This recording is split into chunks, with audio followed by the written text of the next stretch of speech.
Welcome class 6 students. बच्चों, आज हम डिस्कस करेंगे कर्व्स यानी कि वक्र। ठीक है, कर्व्स पहले हम इंग्लिश में डिस्कस कर लेते हैं। What is the curves? क्या भी कभी आपने जो है एक कागज के टुकड़े को लिया और उसको जस्ट ऐसी गोल गोल घुमा दिया इस तरह से। ठीक है, तो जब उसको खोलेंगे तो उसको हम कहते हैं डूडलिंग। जब हम ऐसा कुछ भी स्क्रिबल कर देते हैं तो इसको हम कहते हैं डूडलिंग बच्चों।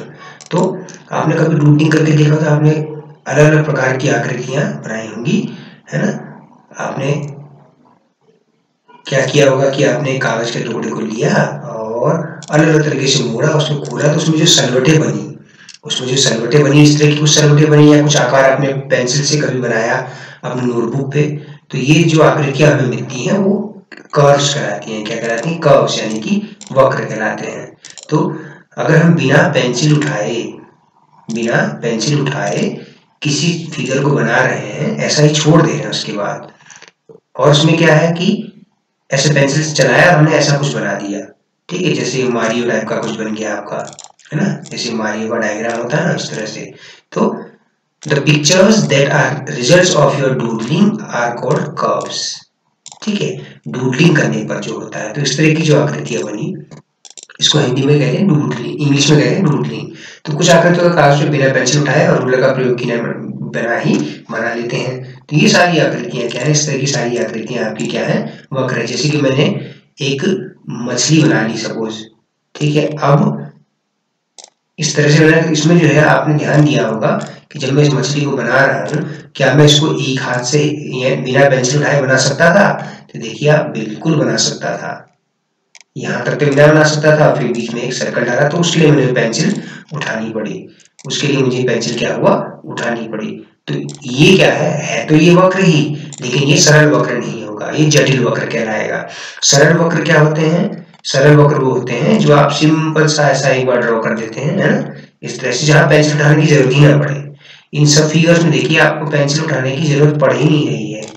ठीक है, ये सारे फिगर्स ऐसे हैं जिनमें बनाने की, पेंसिल उठाने की आपको जरूरत नहीं पड़ती। तो ये क्या कहलाएंगे? सरल वक्र कहलाएंगे। ऐसे फिगर्स क्या कहलाएंगे? सिंपल कर्व कहलाएंगे।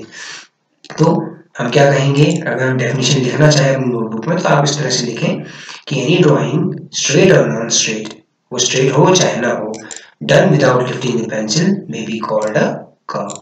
In this sense a line is also a curve. A simple curve is that does not cross itself, जो अपने आप को क्रॉस नहीं करता है कहीं पर भी, इस तरह से, है ना। अगर ये अपने आप को क्रॉस करने लगा, जैसे ये फिगर बनाया, तो ये जो है सिंपल क्रॉस कर्व नहीं होगा, ये कॉम्प्लेक्स कर्व होगा। ठीक है, curve is said to be close. अगर ये कर्व के दो टाइप्स होते हैं, एक होता है क्लोज और दूसरा होता है open. If the curve is said to be close if its ends are joint, अगर इसके एंड जो है जॉइंट हो, जैसे कि मान लीजिए मैंने एक कर्व बनाया, तो ये क्या है ना, या इस तरह से मैंने एक कर्व बनाया, या मैंने इस तरह से एक कर्व बनाया, तो ये क्या है? क्लोज, मतलब जो स्टार्टिंग पॉइंट था और एंड पॉइंट था आके मिल गया, तो ये क्या कहलाएगा? Close curve. अगर इसके एंड जुड़े हुए नहीं है, तो ये इस तरह का, ये इस तरह से, ये सब क्या है? ओपन कर्व कहलाएंगे। ठीक है ना।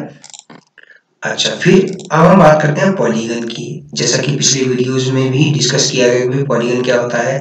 पॉलीगन की डेफिनेशन ये है कि polygon is a simple closed curve made up of line segments. तीन शब्द इसमें इंपॉर्टेंट है, सिंपल, दूसरा शब्द है क्लोज्ड कर्व, और तीसरा शब्द है लाइन सेगमेंट्स। तो केवल लाइन सेगमेंट से जो बना हो, जैसे कि ये फिगर देखिए आप, ये फिगर देखिए, ये केवल लाइन सेगमेंट से ही बना हुआ है, आप देख पा रहे हैं, है ना।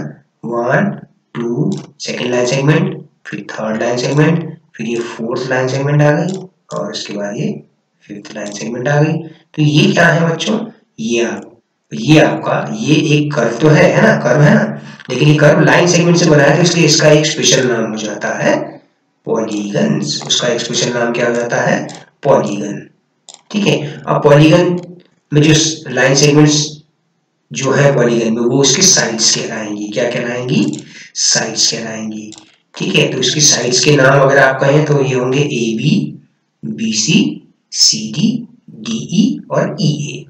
ठीक है, फिर अगली बात लिखी हुई है कि any two sides with common end point are called adjacent sides. अब मान लीजिए हमने साइड ए बी और बी सी को लिया, इन दोनों में कॉमन एंड पॉइंट दिख रहा है आपको, इसको मैं पिंक कलर से दिखाऊं तो ये कॉमन एंड पॉइंट आपको दिख रहा होगा, ठीक है। तो ये दो साइड्स हैं आपस में एक दूसरे के एडजेसेंट हैं, ठीक है। इसी तरह से ए बी और ई ए या ए ई भी एडजेसेंट होंगी, ये दोनों साइड्स भी एक दूसरे के एडजेसेंट हो जाएंगी, ठीक है, जब उनमें एक कॉमन एंड पॉइंट होता है। शब्दों का विशेष ध्यान रखना होता है परिभाषा लिखते समय, ये डेफिनेशन लिखते समय छोटी छोटी डेफिनेशन से आप जरूर इसे अपनी नोटबुक में नोट करें।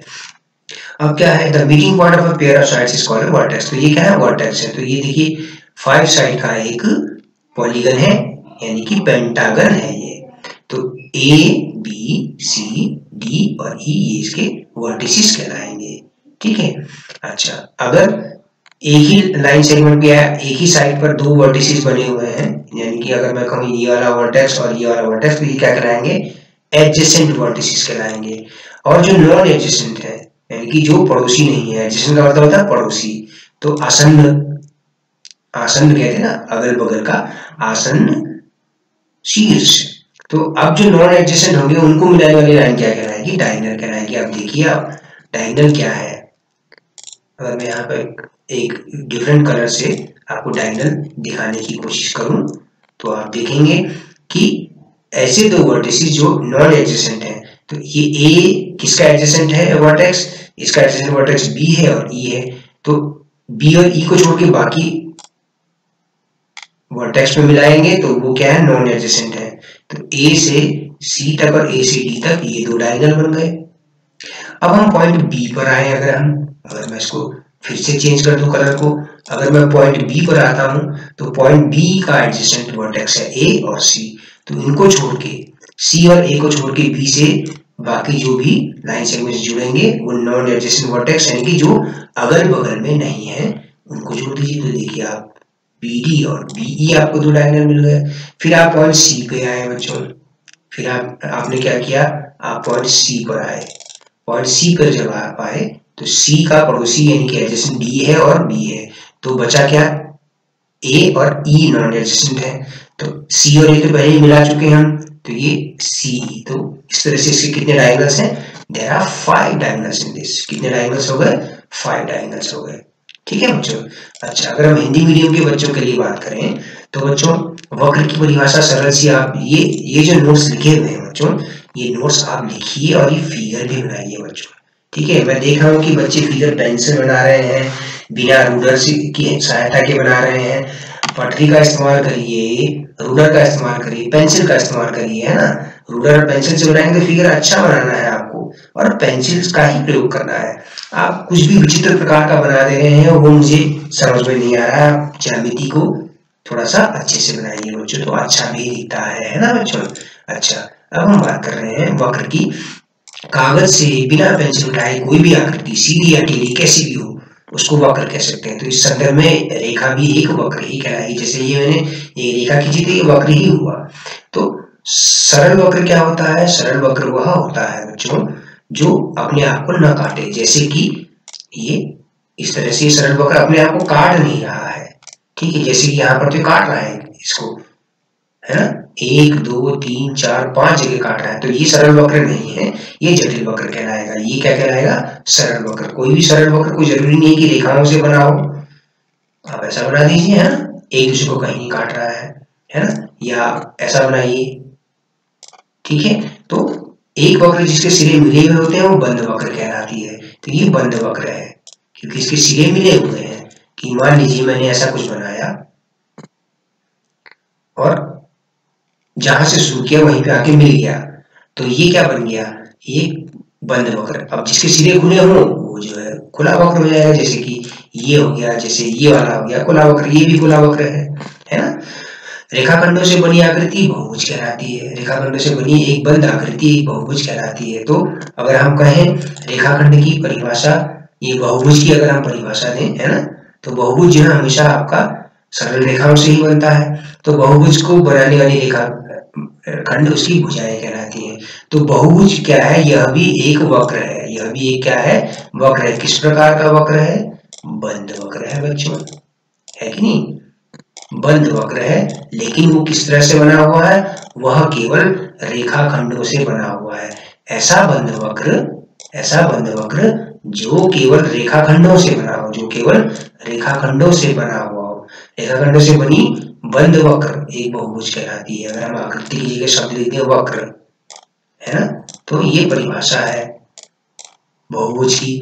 बहुभुज को बनाने वाली रेखाएं उसकी भुजाएं कहलाती हैं। जैसे कि आप देखिए यहाँ पे AB इसकी एक भुजा है, BC इसकी एक भुजा है, फिर CD इसकी एक भुजा है, DE इसकी एक भुजा है, इस तरह से EA इसकी एक भुजा है बच्चों। ठीक है, तो ये भुजाओं का मतलब हुआ। ठीक है, अगर हम बात करें कि भाई आसन्न भुजाएं क्या होती हैं, आसन्न भुजाएं वह होती हैं बच्चों जब कोई दो भुजाएं हो जिनमें एक उभयनिष्ठ अंत बिंदु हो। तो आप देखिए इस बिंदु पर, कहां पर, अगर हम देखें, मैं एक इंक ले लेता हूं यहाँ पे, पिंक कलर का। देखिए ये बिंदु जो है, ये बिंदु है ना, तो AB भुजा और EA भुजा का अंत बिंदु है। AB और EA भुजा का अंत बिंदु है, तो ये दोनों क्या कहलाएंगी, आसन्न भुजाएं। भुजा AB और EA आसन्न भुजाएं। इसी प्रकार से AB और BC आसन्न भुजाएं हो जाएंगी जिनमें एक उभयनिष्ठ अंत बिंदु हो, तो वो क्या कहलाती हैं, वो कहलाती हैं आसन्न भुजाएं। आसन्न का मतलब होता है पड़ोसी। तो पड़ोसी कैसे होगा, जब एक मकान के बगल में दूसरा मकान अगर है, ठीक है, तो हम कहते हैं पड़ोसी है। क्यों, क्योंकि उनमें एक उभयनिष्ठ दीवार है। अब वक्र की स्थिति में हम क्या कहेंगे, वक्र की स्थिति, ये रेखाखंडों से बनी हुई बहुभुज की स्थिति में आप जो शीर्ष जिसका अवनिष्ठ होगा, ऐसी दो भुजाएं क्या कहलाएंगी, आसन्न भुजाएं कहलाएंगी। ठीक है, अब जो भुजाएं जहां, दो भुजाएं जहां पर मिलती है उस बिंदु को बहुभुज का शीर्ष कहा जाता है। तो इसके 5 शीर्ष हो गए। ये देखिए एक पंचभुज है, 5 भुजाओं से बना हुआ पंचभुज, तो इसके 5 शीर्ष हैं, A B C D और E। तो इसके क्या है, ये 5 शीर्ष। तो जहां पर दो भुजाएं मिल रही हैं तो वहां एक शीर्ष बन गया। ठीक है, ऐसे शीर्ष पर बनी हुई दो भुजाएं जो एक दूसरे में एक बिंदु उभयनिष्ठ लेता हो तो वो आसन्न भुजाएं कहलाती हैं। ठीक है, बहुभुज की एक ही भुजा के अंत बिंदु आसन्न शीर्ष कहलाते हैं। एक ही भुजा के, जैसे मान लीजिए DE भुजा ली, तो ये बिंदु E और बिंदु D ये क्या है, आसन्न शीर्ष है। और अगल बगल के शीर्ष एक ही रेखाखंड पे बने हुए हों, एक ही भुजा पर बने हुए दो शीर्ष आसन्न शीर्ष कहलाते हैं। जो आसन्न नहीं है वो जो है, उनको मिलाने वाला जो रेखाखंड होता है वो विकर्ण कहलाता है। अब आइए देखें इसके विकर्ण को बनाएं। विकर्णों को बनाए अगर हम एक दूसरे पेन को अगर हम ले लें, विकर्ण देखिए, अब आप बिंदु A पर, शीर्ष A पर आइए। E और B तो ये इसके आसन्न शीर्ष हो गए क्योंकि अगल बगल के हो गए, A के पड़ोसी हैं दोनों। तो इन दोनों बिंदु शीर्षों को छोड़ के बाकी जो दो शीर्ष हैं, यानी कि C बचा एक और दूसरा आपका D बचा, तो AC और AD ये दो विकर्ण हो गए। अगर हम दूसरे बिंदु, अगले बिंदु की तरफ बढ़े, अगर हम बिंदु A पर आए, अब बिंदु A के आसन्न जो शीर्ष हैं, बिंदु A के जो आसन्न शीर्ष हैं वो A तथा B है बच्चों, वो A तथा B है। तो A तथा C है, बिंदु B के आसन्न शीर्ष A तथा C है। तो बचा कौन सा, बिंदु D, B और D को मिलाने वाला रेखाखंड विकर्ण हो गया, और B और E को, जो आसन्न नहीं है ऐसे दो शीर्षों को मिलाने वाला रेखाखंड विकर्ण कहलाता है। तो 4 विकर्ण बन गया। अब हम बिंदु C पर आ गए। अगर हम बिंदु C पर आए तो बिंदु C पर अगर हम देखें तो बिंदु शीर्ष C का आसन्न शीर्ष D और B है, इसके पड़ोसी B और D है। तो इन दोनों शीर्षों को मिलाने वाला तो रेखाखंड क्या बन गया, भुजा कहलाया। क्या कहलाया, भुजा। ये दोनों आसन्न भुजाएं होंगी, अगल बगल की भुजाएं। तो ऐसा शीर्ष जो आसन्न ना हो तो E और A है। अब C और A को हम पहले मिला चुके हैं, है ना, तो 5 विकर्ण हो गए आपके पास, AC, AD, BE, BD तथा CE। ठीक है, तो ये हम पिछले बार भी हम ये देख चुके थे, एक बार फिर से रिपीट किया। और ये नोट्स जो है आप अपनी नोटबुक पर लिखिए बच्चों, तो आपके नोट्स अच्छे बन जाएंगे। और उसके अलावा इन नोट्स से आपको एक नंबर के क्वेश्चन आपके बन जाएंगे फाइनल एग्जाम के लिए। ठीक है बच्चों, अगर हम आए एक्सरसाइज 4.2 की तरफ, classify the following curves as open और क्लोज्ड। कौन सा ओपन है, कौन सा क्लोज्ड है? तो ये क्या है बच्चों, इसके दोनों एंड पॉइंट ओपन है ना, तो ये ओपन कर्व हो गया। ये क्या है, क्लोज्ड कर्व हो गया। देखिए जहां से शुरू किया वहीं पे आके एंड हो गया, तो ये दोनों सिरे इनकी स्टार्टिंग पॉइंट और एंड पॉइंट मिले हुए। अगर मैं यहां से शुरू करूं तो इस तरह से बनता होगा, इस तरह से बनता चला जाता है ना। तो अब आप देखिए जहां से शुरू करूंगा वहीं पे आके एंड हो जा रहा है, वहीं पर आकर आपका ये कर्व एंड हो जा रहा है, यानी कि स्टार्टिंग पॉइंट पे पहुंच गए तो दोनों सिरे मिले हुए हैं, तो क्लोज्ड। ये एग्जांपल किसका है, ओपन कर्व का है कि नहीं? ओपन कर्व है क्योंकि इसके सिरे मिले हुए नहीं है, यहाँ से ओपन है ना, ओपन है तो मिले ही नहीं है ना। अच्छा, इसी तरह से ये वाला भी क्लोज्ड कर्व हो गया, एक ट्रायंगल बना हुआ है, ठीक है, ट्रायंगल बना है, ये भी क्लोज्ड कर्व है बच्चों। ये भी क्लोज्ड कर्व है, ये क्वाड्रिलेटरल बना हुआ है, ये क्या बना हुआ है, क्वाड्रिलेटरल बना हुआ है, ठीक है। थोड़ा सा फिगर आपको दिख नहीं रहा होगा, तो फिगर इस तरह से है, इस तरह से मिला हुआ है ना, इस तरह से ये मिला हुआ है यहाँ पर, ठीक है। ये है पहला क्वेश्चन कंप्लीट हो गया। खुले वक्र बंद वक्र बच्चों आपको बताने हैं। ये खुली वक्र हो गई, ठीक है, ये भी खुली वक्र हो गई, और ये तीनों जो है ये तीनों बंद वक्र हो गई, है कि नहीं। जो टिक वाला निशान है वो खुले वक्र हो गए, वो क्या हो गई, खुली वक्र हो गई, ठीक है, और खुली वक्र हो गई। और जो क्रॉस वाले निशान लगा रखे हैं वो बंद वक्रों के उदाहरण हैं, क्योंकि उनके सिरे मिले हुए हैं। प्रारंभिक बिंदु से चले आप, जैसे कि आप यहाँ से चले, यहाँ से स्टार्ट किया आपने, यहाँ से इस तरह से, तो ये क्या एक त्रिभुज है ना, इसको मैं एक अच्छी सी रेखा से बना दूं, ठीक है। तो यहाँ पर इस तरह से आया, फिर ये यहाँ से इधर आया, फिर ये यहाँ से इधर आया, तो ये जहां से शुरू किया था वहीं पे पहुंच गया, है कि नहीं बच्चों। तो ये आपका बंद वक्र है, ये चतुर्भुज है, चार भुजाएं चतुर्भुज, ये भी एक बंद वक्र है।